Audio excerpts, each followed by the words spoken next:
Welcome to Mental Health Breakthroughs for Young Adults and Families. I'm your host, Carey Conley. This podcast is dedicated to helping young adults navigate through the challenges and learning curves that they're experiencing in every area of life. My personal episodes will be dedicated to helping you with getting clarity, direction, moving through adversity, and living with purpose and hope. I will also be bringing you amazing guests to discuss topics such as finances, career choices, relationships, grief, addiction, positive mindset, mental health, and more. I am on a mission to help you live a life that you love and have the confidence to go after your dreams. Hi, everybody. Welcome to this episode of Mental Health Breakthroughs for Young Adults and Families. I'm your host, Carey Conley, and I am super excited to bring back somebody that I interviewed when I first started doing this podcast a year and a half ago. His name is Alex Wassom, and I found Alex scrolling through Instagram, actually, and started watching him because he really caught my attention because we both talk a lot about the importance of having a vision for your life and most especially having purpose. And I reached out to him and said, hey, I think we're talking the same language. Can we meet? And so that was a couple of years ago. And we've become friends, had a couple conversations, and I just really enjoy what you're doing, Alex. Thank you for coming back on with me today. Thanks for having me, Carey. It's an honor and a privilege, and you have a lot of good people on here that I look up to. So I'm humbled that you would include me in that group. Thank you. Well, what I said to you when I first reached out to you a long time ago is that you caught my attention because, I talk about vision, the importance of having a vision, how to write a vision for your life. And when you were talking all my language, I thought, okay, and you're so young and doing this, Alex, right? Just told me you're 34 and have quite a life built already. You want to tell everybody a little bit about your life? Yeah, sure. And I'll put some asterisks over this of it wasn't always like this, I can say outside looking in now and inside looking out. I'm very proud of what I've built. I have a beautiful family. We just had our fourth child. I have 3 daughters who are 6, 4, and soon to be 2. And then our son is 8 weeks old now. We live in Southern California. I have my day job in corporate technology that, helps me provide for my family, which is my number one driving factor in my identity of who I am, talking about our vision. How can I continue to provide for my family and my community and what that means? But, that asterisk of it wasn't always like this. When I was 16, going back to just kind of summarize our previous conversation, golden boy, things were going really well. Grandmother died when I was 16 and sent me into a suicidal depression, trying to figure out what is the purpose of life? Why am I here? What am I called to do? Am I really just here to one day end up dying? There's got to be a way to fill up that gap between the dates on our gravestone. That little dash is filled with so much. How can I live up to that kind of lifestyle? And it came down to what is that vision for me? And so, I experienced that suicidal depression 16 to early 20s. And since then have been trying to utilize every moment to understand my vision, my purpose. And then I think, as you know, Carey, anybody who comes to find their purpose, ultimately it's to give that purpose away. That strength for you becomes the strength for 2, as I call it. And so that's what I'm trying to do now, is live up to the expectations that my family has of me, but at the same time, be able to follow my purpose and make sure that I'm providing as much as I can for my family, my community, and my business. So a little bit about me. Yeah. And I'm glad that you shared that part of your story again, Alex, because I know it's a driving force for you with what you're doing with men now and the program that you're creating for them. And I want you to talk a little bit about that in a minute, but I want you to, there's so many young men struggling right now, Alex, mentally. And can you point to a couple of reasons why you think that might be, and maybe with the one thing that you think saved you? Yeah, I think, if we're talking young men, I think that we're aiming kind of mid-20s to mid-30s. Is that the right space in there? Okay. Yeah. And I'm seeing a lot of struggle with young men as I reflect on my life, especially from mid-20s to where I am now, approaching mid-30s. I think that a lot of the struggle comes from I'm no longer who I once was as a child. I'm no longer supposed to be doing those things, but I have no idea what I'm supposed to be doing now and who I'm supposed to be going into this new chapter of adulthood. And that anxiety, as you and I know, anxiety is based in the future. Depression comes from the past, and really fulfillment and joy in life is found here in the present. Right. And this trial period of 25 to 35 really is just that. It's a trial period because you're trying to figure out who you are. And you may have been through some traumatic experiences in your life that may be anchoring you down from your past, that's creating a limiting belief system in the present, creating what's now ambiguity of the future.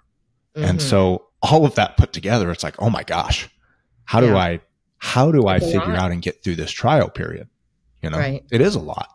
Yeah. And to your point, vision is victory. If you don't have that vision clearly defined, this trial period is that much more difficult because you have no idea what actions are required to get you there. I use the analogy with my guys a lot of, if you tell me that you're working out in the gym every day and you're getting really strong and you're telling me that you're doing, I'm like, that's great, man. What's your goal?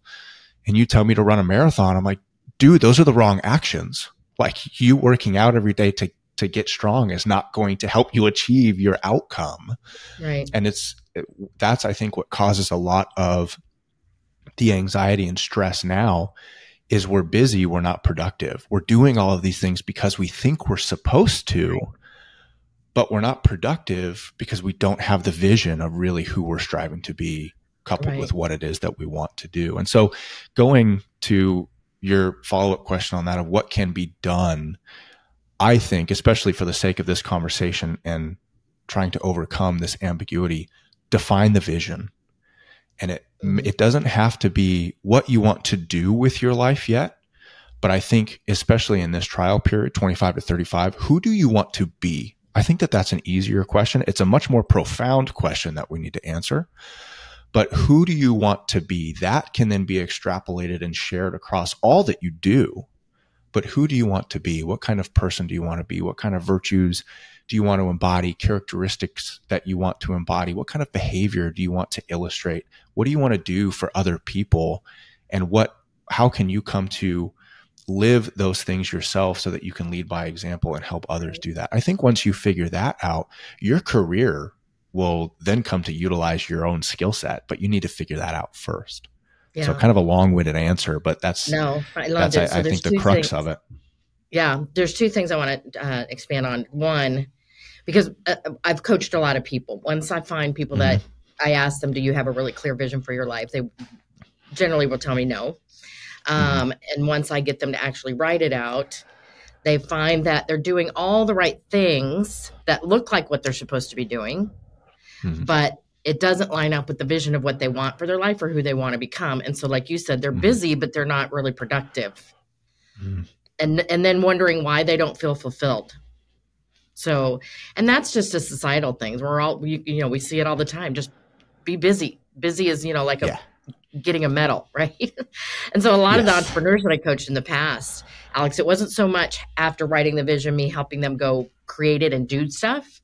A lot of it was taking a lot of stuff off their plate that just didn't line up with where they really wanted to go. Absolutely. Right? And that is where I like to start in my coaching, because everybody says, okay, what else do I need to be doing to get ahead? That's a great question. We'll get there. But first, let's address the principle of addition of self through the subtraction of the unnecessary. The fastest way to actually speed yourself up is to take off any unnecessary weight that's slowing you down. Remove that. And it allows you to be productive. And I focus on that heavily as well. You're right. In today's society, busy is a badge of honor, but busy keeps you on top of things. Being productive allows you to get to the bottom of things. And when it comes to who am I, what's my purpose, where am I supposed to be going, we need to get to the bottom of that answer. We don't need to stay high level. We need to dive deep. So stop being busy and wearing that as a badge of honor, and take time, clear your calendar to do nothing, to sit there, to reflect, to listen to what that inner voice is saying, because that inner voice only speaks so loudly. And if you want to hear it, you got to shut the world out, because it's not going to speak over the world. And then that allows for the vision to start coming to the surface, which then allows for productive actions, not simply being busy. So you're so right about all this, Alex. And I really love how you talk about really writing out who you want to become. Because when I wrote my first vision when I was in my late 20s, it wasn't a lot about stuff I wanted. It was a lot about the kind of leader I wanted to be, the kind of mom I wanted to be, the relationship I wanted to have with my husband. It was a lot of core values.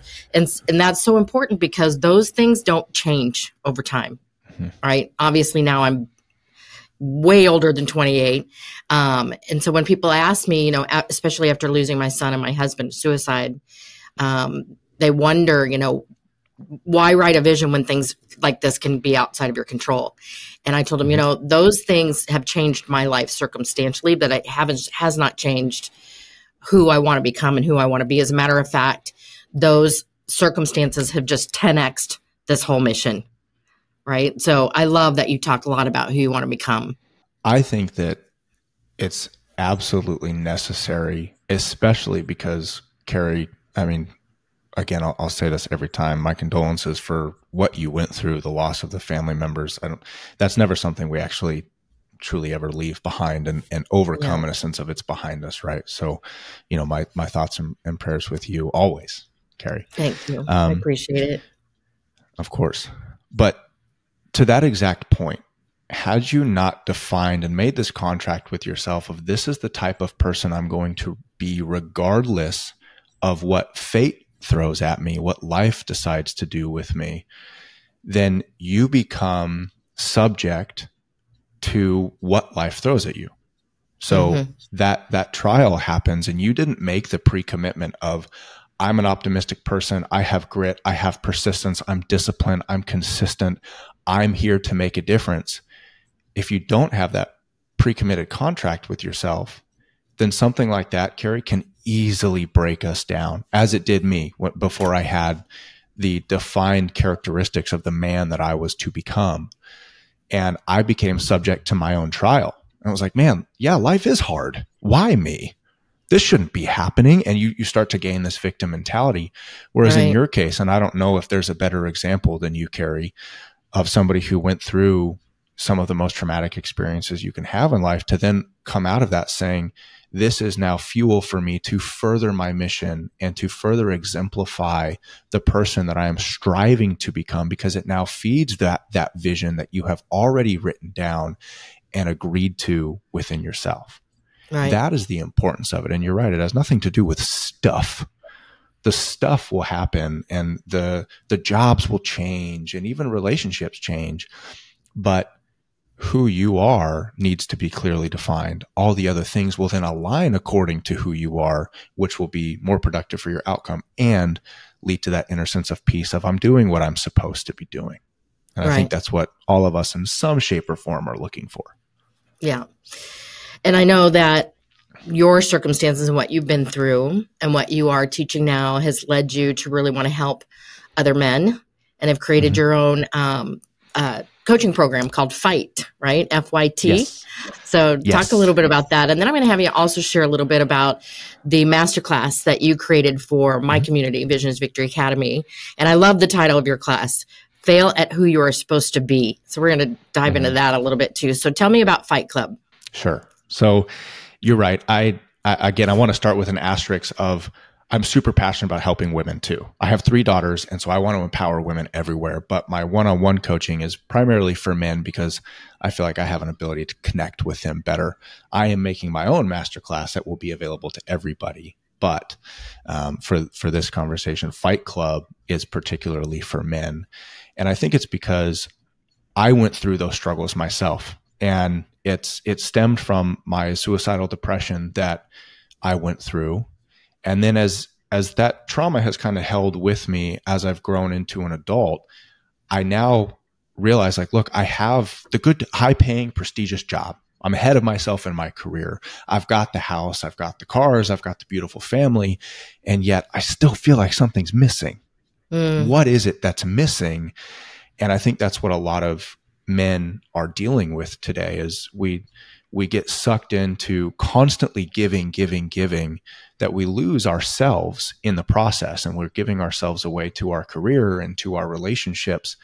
And I build the foundation for these men and myself and everybody that I coach on the strength for two starts with the strength for you.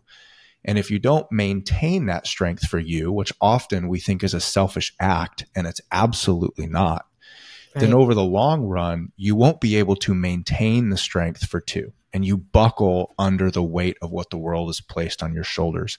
And so Fight Club is very similar to what we're talking about here. And I first go through and I have them identify the man that they need to be. What are the requirements for their family, for their community, for their career? And then how do they align with that? Define the best version of you. Because what we're going to strive to do now, and what I call the mastery cycle, which is based on thought, words, actions that then create habit, character, and destiny given to us from Lao Tzu, is I want to pull this current version of you out, and I want to place the desired version of you in the mastery cycle. How does that man think? How does that man speak to himself and to others? How does that man behave based on who he's striving to become, not necessarily who he is now? And to your exact point, that vision is victory. We have to have a clear vision, because again, if we don't know the man that we're striving to be, how do I know if what I'm currently doing is going to help me become that man? Right. I don't have a target to aim for. Right. And as Seneca told us, if you don't know the port that you're sailing to, no wind is favorable. Call and I'll stop until you understand the vision, and then fill your wind or your sails with the wind and let that drive you. Right. But you don't want to be going 100 miles an hour in the wrong direction, you know? Well, but that's what I think most men do, because that's what they're told. Your whole educational system is still set up that way to, take you through a process of, we think this is the direction you should go because this is going to be a good career for you, right? And I think so many men, including my husband and my son, followed that. And I think it was a lot of pressure. And I think both of them, Alex, would have chosen different careers, but didn't feel like society would have accepted them going in different directions. Does that make sense? And so I really, 100%. Really applaud you for creating this community for men, because I think right now we need it so desperately. And I think for the first time ever, men are starting to raise their hand and saying, hey, I'm going to admit I need help and I need a community. Yeah. Would you agree? And absolutely. And I still think we need to continue to take strides towards that direction and be able to put our pride, beside us and say, yeah, you're right. I do need some help. Right. And I think, now with me and the other men that, I see on Instagram and the communities that they're building, I think things are being created that fit that desire for what men are looking for, kind of that tribe feel. Right. Yeah. And, you're absolutely right, Carey, on what you said about we're raised a certain way with the expectations. And I'm guilty of that myself. It's what I'm trying to build my way out of. I was, my trial, kind of peaked in my early 20s. I was then lost until my later 20s. And that time I was like, I don't know who I am. I don't know what I'm supposed to do. So I'm just going to listen to what everybody else is telling me is quote unquote successful. And I'm just going to try and figure it out. And now that I've had time to address like, okay, who's Alex? What does Alex want to do? The direction is like the opposite way. And so I have to completely make a shift. Right. Yeah. Which is, where I came up with my whole individual versus individual, or the fail at who you're supposed to be thing. Yeah. Right. We have, and this goes for all of us, not just men, but we all have expectations put on us by society, by people that we care about. And I think that those expectations from people within our inner circle are something we should listen to. But society at large, of you need to be this because this is what success looks like, and you need to feel this way, and you need to make this much money and drive these kind of cars and live in this area, that really doesn't matter what everybody else thinks. We have to learn to fail at who we're supposed to be by everybody else's expectations so that we can make room to discover who we are truly meant to be. Yeah. And if we don't make that room, it's taken up by everybody else. And, it sounds so easy when we say that, right? But so hard for people to do, especially men, especially, thinking back on my husband, of course, he'd been in his career successfully for, well over 30 years. And I know why he went down that path, he was very successful in barcode scanning, a big company that is now Honeywell, and awesome. Had built a great great reputation there. People really respected him. Financially did very well, but I know towards the end of his life, he was just very dissatisfied with all of it. And I think he would have wanted to do, I really think he should have been a teacher, to be honest. But I think in his mind, he was thinking it was far too late, right? That he'd already built this career. We'd already built the lifestyle. And, what would people think if, he opted out? It's just a really hard thing, I think, for men. The pride thing is a big thing that you just mentioned. So I'm again encouraged that you are talking to men younger in life, to really, I love this, fail at who you're supposed to be, meaning, forget what everybody else told you to do, go follow your own purpose. Yeah. Right. And I hear my dad's voice chirping in my ear, right? Because there's part of the vision needs to be, what kind of lifestyle do you want to live? Yes. To make sure that who you are aligns with that, right? I mean, if you want to live in Southern California like I do, you need to make sure that you are making enough money to live that kind of lifestyle. But what I want to make sure that you and I highlight is it's not worth selling your soul for, right? Yeah. Your purpose and who you are, your true identity within matters far more. And just to express, full vulnerability at the risk of, a lot of judgment here, but at Carey, in my career, I've made $300K a year, and I've been miserable doing it. Yeah, miserable. Yeah. And I want the young people to hear that, because my wife and I bought our first home together. I'm gonna start getting emotional here. And it was $1 million home. We did it by ourselves. We saved up, we invested, we did it all by ourselves. Make $300K in my career, and I would give it all away for a deeper sense of fulfillment in doing what I want to do, what I feel like I'm called to do. And I want the young people to hear that now. If they are in this stage of ambiguity of what matters more, making money or discovering who I am, man, stay at home and live with your parents until you figure this out. Don't feel this external pressure to go and have what everybody defines as success from the external perspective. Take your time. I think, Carey, you have that 3-year vision within this age range. That's great. Start there and clearly define as much as you can, so that you don't end up in a position that you have to work your way out of just to get back to zero, to then redirect. Right. Yeah. If you can define that path as early as possible, which I didn't do. Again, I'm having to redirect with my existing destiny that I'm living right now, which, by the way, is still beautiful. I'm very proud of what I've done and what I have in my life. Yeah, you should. But I know personally there's more for me, and that's what I'm trying to build with you and with Fight Club and with everything that I'm doing now, which, again, is what I'm called to do. Right. Yeah. So if there's anybody in that age group, recognize money, career, titles, it's not the answer, right? Those things come and go and they change, right? Figure out the vision of who you are first, and let that be your guide as to what you can then do as that version of you. Yeah, that's exactly what happened for me, Alex, when I was 28. I got the college degree. We were all told to go work for a company and work our way up. And all of our friends were doing that. I was changing jobs every 2 years because I just couldn't. I thought, okay, the next job is going to be the one that's the right job. But when I wrote out what I really wanted my life to look like, it wasn't a job. I knew that I needed to be an entrepreneur, so that when we started having kids, I could stay home, work from home, and so that's what I ended up doing. And so when people say to me they don't know what they want to do, I tell them, write what you and I are talking about right now. Write out in great detail what you would like your life to look like. And yes, I give people 3 years, and I ask them to think about how old they'll be in 3 years and what they want to be doing, where they want to be living, how do they want to be spending their time, all the things, because that's what I did. And out of that, the path showed up. And that's the thing I think that you and I are talking about, is you just get really clear on who. I really believe that God was talking to me that day, Alex, going, okay, here's the plan. Because for the first time ever, I wrote on one of those pieces of paper, for the first time ever out of my head, I wrote that someday I wanted to be teaching other people how to write their vision and goal set. And I really think it was God going, just hang on. We're going to get there.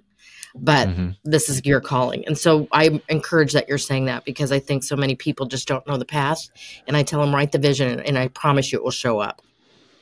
Absolutely. And Right. I think what's really important about that is you write out what you want to achieve, and then you recognize the person that you have to become in order to achieve that, right? You have to be, if you're going to teach other people how to do it, number one, you have to do it yourself. So you have to embody what you teach. You have to be patient. You have to be diligent. You have to have persistence and grit and consistency as an entrepreneur.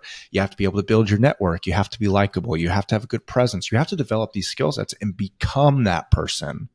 Right. In order to receive what you're striving to attain.